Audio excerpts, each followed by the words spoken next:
Start है ना।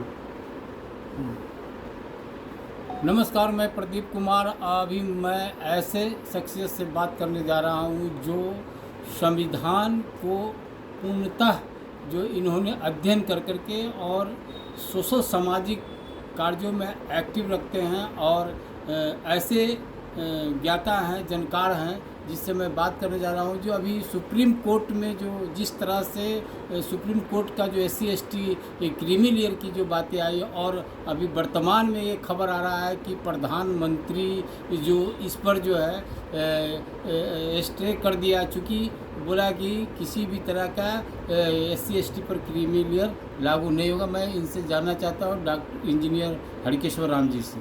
सबसे पहले बहुत बहुत नमस्कार सर। हाँ, धन्यवाद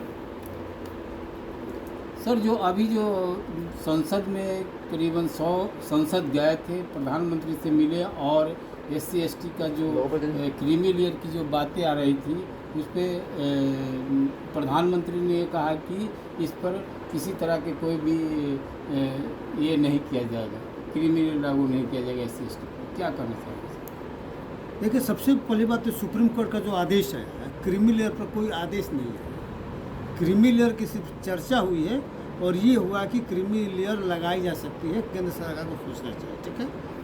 और दूसरे में एक और बात बताते हैं कि क्रीमी लेयर के संबंध में 9 जज बेंच का फैसला ऑलरेडी पहले आ चुका है कि creamy layer concept is not applicable to SC/ST, ठीक है।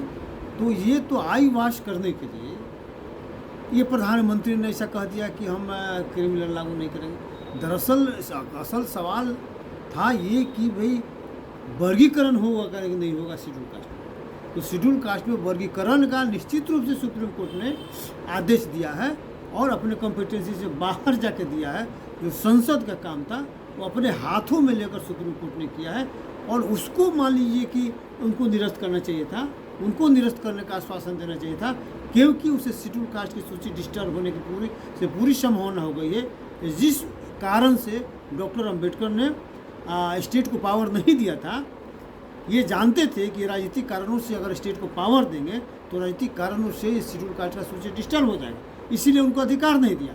और ये जबरन अधिकार मान लीजिए जो है सुप्रीम कोर्ट ने दे दिया, जिससे शेड्यूल कास्ट का सूची पूरी तरह डिस्टर्ब होने की संभावना हो गई है और लोगों में बहुत गुस्सा है कि अब संविधान बचने वाला नहीं है। सुप्रीम कोर्ट का जो शेड्यूल कास्ट का जो सूची है, जब वो डिस्टर्ब हो जाएगा, इसका मतलब है कि शेड्यूल कास्ट का रिजर्वेशन समाप्त करने की दिशा में आगे बढ़ चुका है।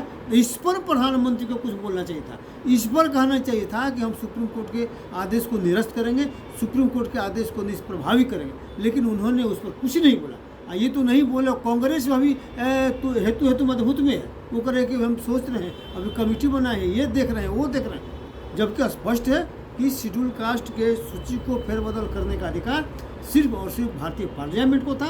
जबरन मान लिया कि सुप्रीम कोर्ट ने अपने हाथ में लिया और जबरन स्टेट को पावर दे दिया। इसके चलते शेड्यूल कास्ट में बड़ा नाराजगी है, ये आंदोलन आगे बढ़ेगा। क्या लगता है जिस तरह से जो है सुप्रीम कोर्ट का आदेश था कि स्टेट बाय स्टेट जो है इसका निर्णय लेगा, सरकार स्टेट का सरकार निर्णय लेगा, क्या इसमें अभी भी उस तरह का दांव पे चल रहा है कि स्टेट मैंने गवर्नमेंट जो है कि इसका निर्णय लेने के लिए नहीं, अभी तक तो है ही ना।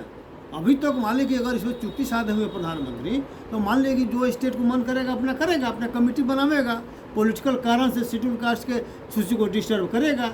जो एक्टिव लोग रहेंगे, जो वहाँ अधिकार के लड़ने वाले लोग रहेंगे, उनको सूची से बाहर करने का मान लीजिए कि होगा, उनको मान लीजिए कि एक तरह से अधिकार विहीन करने का साजिश होगा। और मान लीजिए कि जो चुपचाप रहने वाले लोग हैं, जो मान लीजिए कम पढ़े लिखे लोग हैं, जिनके प्रतिनिधित्व नहीं के बराबर है और प्रतिनिधित्व करने का पोजीशन में भी नहीं है, उनको सिर्फ आरक्षण दिया जाएगा और एक तरह से नस्ताबीद मालिक कर दिया जाएगा, मामला केस में जाएगा, ये हो जाएगा और रिजर्वेशन खत्म हो जाएगा। ये साजिशन मालिक हो रहा है। डॉक्टर अम्बेडकर ने जो सूची को डिस्टर्ब नहीं करने के लिए जो भी योजना बनाई थी, उस योजना को धराशायी कर दिया सुप्रीम कोर्ट। जिस तरह से SC/ST सुप्रीम कोर्ट का जो ये निर्णय है, इससे जो बौखला गए पूरे भारत की जो SC/ST जो जनता है वो बौखला गया था।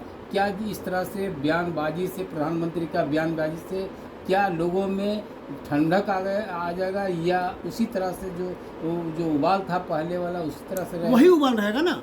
लोग को समझ गया ना कि क्रीमी लेयर में कुछ था ही नहीं, ये जिसको बदलना था, जिसके बारे में आपको निर्णय लेना था, आपने वहाँ निर्णय लिया ही नहीं।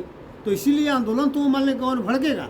और तेज होगा, क्योंकि लोग समझ रहे हैं कि ये कोर्ट तो मूर्ख बना ही रहा है, अभी मूर्ख बनाने पर मान लेंगे तुलेंगे। इसीलिए ये लड़ाई तेज होगा। हमको लगता है कि जितना ये विलम्ब ये लोग करेगा उतना और एग्रेसिव लड़ाई होते जाएगा, और समझ लीजिए कि ये लड़ाई इतना मजबूत हो जाएगा, इससे किसी को बूझते के बाहर नहीं, संभालना बड़ा मुश्किल हो जाएगा। जिस तरह से बयान आया है सर, उस बयान से तो लगता है कि ठंडापन हो रहा है, किसी ने करा हाँ और किसी ने नहीं, कन्फ्यूजन तो नहीं, को बहुत बड़ा ये नहीं कन्फ्यूजन था, और धीरे धीरे कन्फ्यूजन सारा दूर हो गया। और सबसे बड़ी बात है कि खासकर बिहार की मैं बात बता रहा हूँ, बिहार में जिस तरह से जीताराम मांझी ने बयान दिया कि शेड्यूल कास्ट में 4 लोग जो है उसाद, चमार, धोबी और पासी, यही अन्य शेड्यूल कास्ट के 18 जातियों को हिस्सा खा रहे हैं। तो इस पर तो जो बिहार सरकार का था अपना पहले भी आ गया सर्वे रिपोर्ट। सर्वे रिपोर्ट क्या कहता है? सर्वे रिपोर्ट कहता है कि ये चारों टोटल शेड्यूल कास्ट का पॉपुलेशन 19.68% है, और इनका भागीदारी मात्र 14.16% है। 5% इनका हिस्सा दूसरा कोई खा रहा है, शेड्यूल कास्ट से बाहर के लोग। और जो 4 जातियां हैं शेड्यूल कास्ट में, जिन पर आरोप लगाया जा रहा है कि इन्होंने शेड्यूल कास्ट का अन्य 18 जातियों का हिस्सा खा रहे हैं, उनको खुद अपना हिस्सा नहीं मिल रहा। जैसे दुसाद, चमार, धोबी, पासी का पॉपुलेशन जो है 12.40 है, और इनको हिस्सेदारी कितना मिल रहा है? जो सरकारी क्षेत्र में जो है जो नियोजन है, सरकारी क्षेत्र में जो रोजगार है, उसमें मात्र 11.80 इनको हिस्सा मिल रहा है। मतलब अभी भी इनका 0.60 हिस्सा दूसरा कोई खा रहा है, इसके बावजूद भी इनका तोहमत लगाया जा रहा है। तो यह स्पष्ट हो गया कि शेड्यूल कास्ट में कोई किसी का हिस्सा नहीं खा रहा है, बल्कि अगर शेड्यूल कास्ट का हिस्सा कोई खा रहा है तो सामान्य कैटेगरी के लोग खा रहे हैं, और सामान्य कैटेगरी के विरुद्ध एक होकर लड़ाई लड़ने की जरूरत है। जब पूरा आपका मिल जाएगा तब उसके बाद देखा जाएगा। फिर भी डॉक्टर अम्बेडकर ने कहा कि नहीं, इसको सब बराबर है। 1002 जातियों को एक इति में धागा में पिरोया डॉक्टर अम्बेडकर ने, और इन लोगों ने खंड खंड खंड खंड करके उसी प्लानिंग में षड्यंत्र में रच गया कि फिर इसको 1002 भाग में बांट देना है और समाज को कमज़ोर कर देना है। लेकिन समाज इस चीज़ को समझ रहा है। अभी लगातार देखा जा रहा है सर, जिस तरह से लोगों में SC/ST में आक्रोश है, और आए दिन बने हर दिन जो है सामाजिक संगठन हो या कर्मचारी हो या अन्य प्रकार के जो भी सारे जो SC/ST के लोग हैं, काफ़ी दमखम के साथ बैठकें कर रहे हैं, जगह जगह बैठकें हो रही है, और इसकी चर्चाएं हो रही है 21 तारीख को विशेष बंद का। क्या लगता है कि जिस तरह से लोग बैठक कर रहे हैं, क्या इस तरह से 2 अप्रैल से किस प्रकार का ये आंदोलन है? हमको लगता है कि 2 अप्रैल से बड़ा आंदोलन है, और वही वैचारिक आंदोलन। वैचारिक आंदोलन भी चल रहा है। वैचारिक आंदोलन का मतलब ये हो गया कि रोड पर तो होगा ही, और वैचारिक आंदोलन हो गया कि अब लोग जोर जोर से बोलना शुरू कर दिए हैं कि भाई सुप्रीम कोर्ट का पावर कहाँ से आ गया? संविधान के विरुद्ध, संविधान से ऊंचा कोई आदमी नहीं है, और संविधान के विरुद्ध सुप्रीम कोर्ट कैसे चला गया? जब उनको पावर नहीं है तो कैसे मान लिया कि वर्गीकरण का उन्होंने आदेश दे दिया?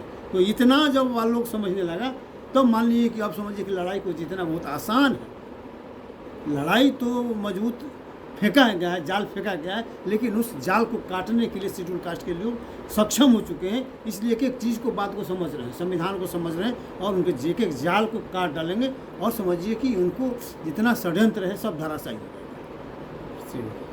Thank you. जय भीम, जय भारत, जय संविधान। अभी मैं बात कर रहा था अभी इंजीनियर हरकेश्वर राम जी से, जो संविधान के अच्छे जानकार हैं और सोशल एक्टिविस्ट में काफ़ी इन्होंने अध्ययन किया है, और लोगों के बीच में अक्सर संघर्ष करते रहते हैं। आप यदि वीडियो अच्छा लगता हो तो आप लाइक कीजिए, आप देखते रहिए वीडियो। जय भीम, जय भारत, जय संविधान।